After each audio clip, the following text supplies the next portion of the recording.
Perkenalkan, nama saya Henry Gamaliel Batubara dari Prodi Teknik Elektro Angkatan 2. Pada kesempatan kali ini saya akan mempresentasikan tentang sindrom Edward. Sebelum mengenalkan sindrom Edward, saya akan membahas tentang arti kata sindrom. Sindrom berasal dari bahasa Yunani yang berarti berlari bersama.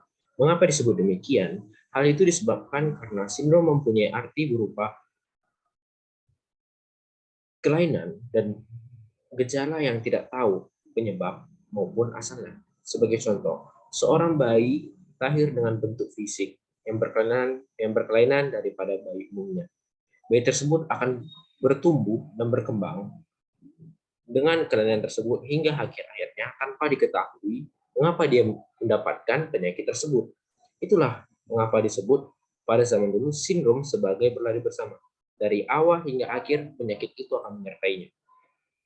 Kedua, sindrom berhubungan erat dengan istilah kelainan di dalam bidang medis. Seperti yang saya sampaikan tadi, istilah dalam bidang medis juga, sindrom disebut juga kelainan yang diasosiasikan sebagai penyakit. Atau juga kita bisa bilang, sindrom merupakan kelainan yang menyebabkan fisik dan psikis kurang sempurna. Sindrom dapat menyebabkan bentuk fisik menjadi kurang sempurna, berbeda dengan manusia biasanya, dan juga menyebabkan seseorang mempunyai psikis yang berbeda, keterbelakangan mental, dan bisa saja menyebabkan pikiran yang kurang dewasa. Sebagai contohnya, seperti dalam gambar tersebut, bayi ini mengalami sindrom yang berupa adanya kelainan di mana kepalanya lebih kecil daripada bayi pada umumnya. Salah satu contoh sindrom adalah sindrom Edward. Pada persentase kali ini saya akan membaginya menjadi 4 topik pembahasan, yaitu pengertian dan sebab, ciri-ciri, kemudian jenis-jenisnya, dan yang terakhir adalah pengobatan sindrom Edward tersebut. Mari kita mulai. Yang pertama adalah pengertian dan sebab. Sindrom Edward adalah sindrom yang menyebabkan keterbelakangan pertumbuhan. Hal ini dikarenakan sindrom Edward dapat menyebabkan kecacatan pada organ tubuh tertentu, baik itu dari dalam maupun luar. Sindrom Edward dapat menyebabkan kecacatan yang dimana sebagai contohnya bagian tulang yang sangat berperan aktif dalam pertumbuhan. Dimana kalau misalnya cacat di bagian tulang, tinggi seseorang itu mungkin berbeda daripada tinggi yang biasanya. Mungkin dia lebih pendek, sedangkan tinggi yang biasanya itu 100 sekian, dia tetap pendek. Kemudian sindrom Edward itu mengapa bisa terjadi? Hal itu terjadi karena adanya salinan ekstra di kromosom atau salinan kromosom. Manusia awalnya mempunyai 23 kromosom dari ayah dan juga 23 kromosom dari ibu. Namun terjadi salinan ekstra pada kromosom ke-18. Hal itulah yang menyebabkan sindrom Edward. Lalu apa dampaknya? Dampaknya adalah bentuk fisik menjadi tidak sempurna. Contohnya, terjadinya kelainan jantung. Posisi telinga yang awalnya pada manusia biasa, penderita sindrom Edward, posisi telinganya bisa di bawah. Posisinya berbeda.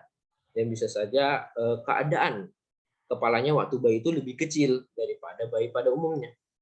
Namun, sindrom Edward hanya terjadi sangat langka, yaitu 1 dibanding 5.000 angka kelahiran bayi.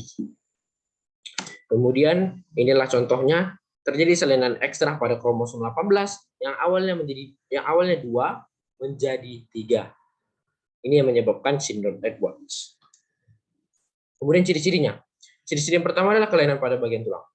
Contohnya, kelainan tulang kaki.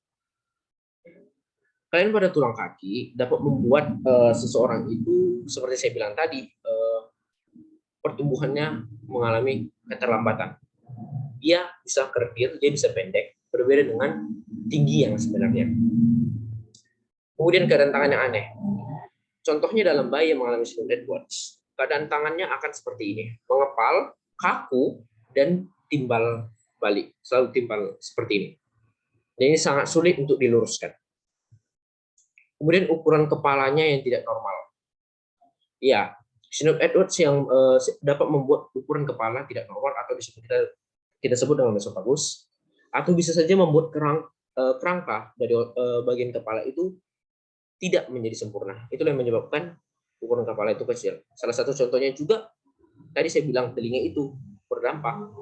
Posisinya awalnya di atas seperti manusia biasa seperti ini, bisa agak ke bawah.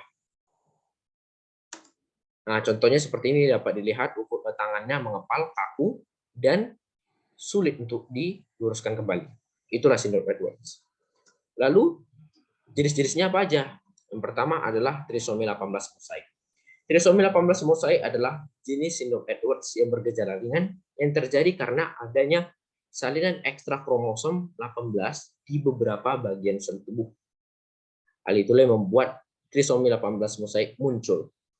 Kemudian perbandingan yang terjadinya trisomi 18 mosaik adalah 1 di antara 20 angka kelahiran bayi bergejala sindrom Edwards. Kemudian trisomi 18 parsial. Trisomi 18 parsial merupakan jenis sindrom Edwards yang terjadi karena adanya salinan kromosom 18 ke 18 di sebagian sel tubuh. Hanya sebagian, setengahnya seperti itu. Salinan ekstra kromosom 18 ini akan menempel di kromosom lainnya, yaitu sel telur dan sel sperma. Dan di mananya akan menghasilkan anak, dan kemungkinan anak itu akan menjadi pengidap dari trisomi 18 parsial itu. Kemungkinan terjadinya adalah 1 dibanding 100 kelahiran anak, karena angka kelahiran bayi yang bersindrom Edwards. Kemudian trisomi 18 total, ini merupakan jenis sindrom yang paling berbahaya, di mana sangat sering terjadi, dapat mengancam nyawa, dan bentuk fisiknya pun sudah tidak bisa tertolong lagi, sudah kaku. Dan dari bayi itu sudah kaku. Kemudian, bagaimana pengobatannya? Pengobatan yang pertama adalah dengan cara pemberian nutrisi langsung, yang kedua adalah terapi oksigen, yang ketiga adalah operasi. Bagaimana penjelasannya? Yang pertama ini, pemberian nutrisi secara langsung. Melewati selang, karena pada waktu bayi atau seseorang bayi yang bersindrom Edwards itu mempunyai gangguan makanan. Hal itu karena keterlambatan pertumbuhan tadi.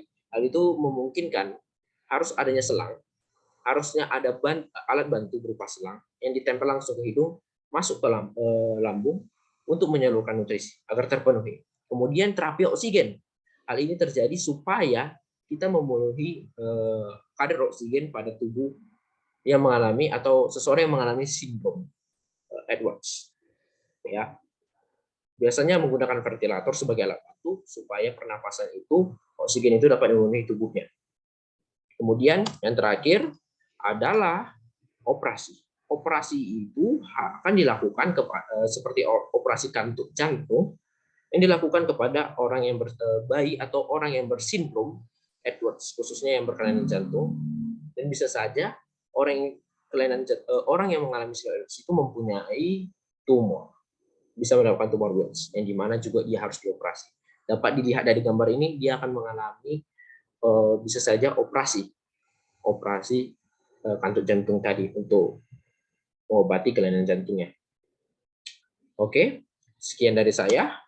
Apa yang kita ambil dari kesimpulannya itu adalah sindrom Edwards itu merupakan penyakit yang berbahaya. Oleh sebab itu perlunya kewaspadaan. Nikahilah orang yang normal, tidak yang menjadi pengcarrier sindrom Edwards. Selalu kontrol kehamilan supaya janin dan bayi terselamatkan, dan konsultasilah ke dokter jika terdapat gejala sindrom Edwards. Sekian dari saya dan terima kasih.